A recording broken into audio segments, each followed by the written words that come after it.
J'ai commencé depuis 3 mois un travail de dessin autour du châtaignier, puisque j'avais une commande du centre d'art Una Volta à Bastia. Et en fait, ça m'a permis de commencer à réfléchir sur des dessins spécifiques sur la Corse. Et j'ai pensé à cette thématique du châtaignier, qui donc est à la fois un arbre nourricier là-bas, mais en même temps un arbre qui est très intéressant pour moi de manière graphique, puisque ça permet d'être dans une précision formelle assez minutieuse, un peu comme de la dentelle.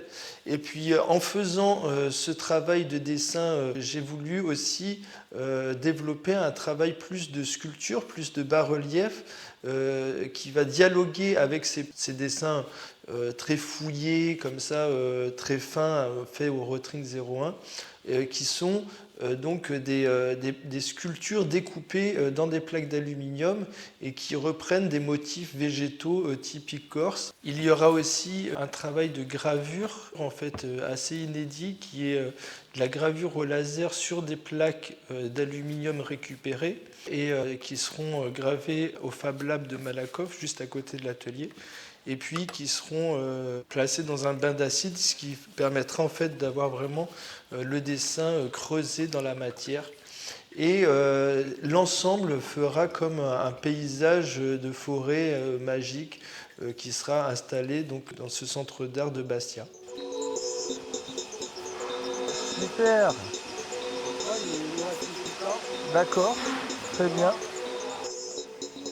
La base de toute ma ligne créatrice, donc, c'est de faire un travail in situ et en économie circulaire. Donc in situ qui prend en considération le site dans lequel l'œuvre d'art est implantée, et en économie circulaire puisque j'utilise souvent des matériaux de récupération issus soit du recyclage, soit du glanage dans la ville ou sur les chantiers, et ça me permet de pouvoir les transformer et en faire des œuvres d'art uniques. L'artiste plasticien, pour moi, il fait partie intégrante du corps sociétal, et il n'est pas marginalisé tout seul dans son atelier, par exemple à peindre, etc., et qu'on ne voit jamais que sortir pour son expo en galerie. Bon, bah à la prochaine, hein. Ciao.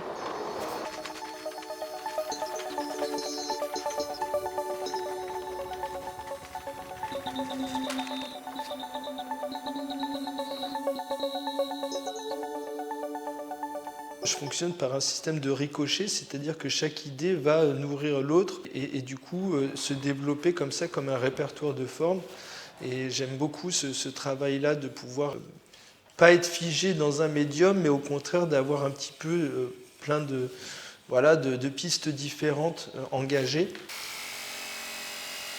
Ce que j'aime dans ce matériau, c'est que c'est un matériau qui est assez noble, puisque l'aluminium, c'est un matériau qui est brillant, qui résiste au temps.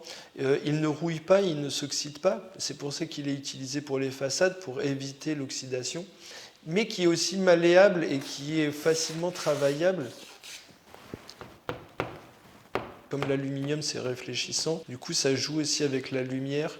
Et j'aimais bien l'ambivalence entre à la fois ce motif très réfléchissant et puis les dessins au noir et blanc plutôt mat sur papier. J'ai toujours eu envie de faire dialoguer à la fois la pratique du dessin et en même temps la pratique de l'installation, c'est-à-dire qu'on est vraiment immergé dans l'installation, et donc du coup on a vraiment l'impression d'être un peu dans une forêt magique comme ça. Cette pratique, ça me permet vraiment de pouvoir renouveler mon imaginaire à chaque fois.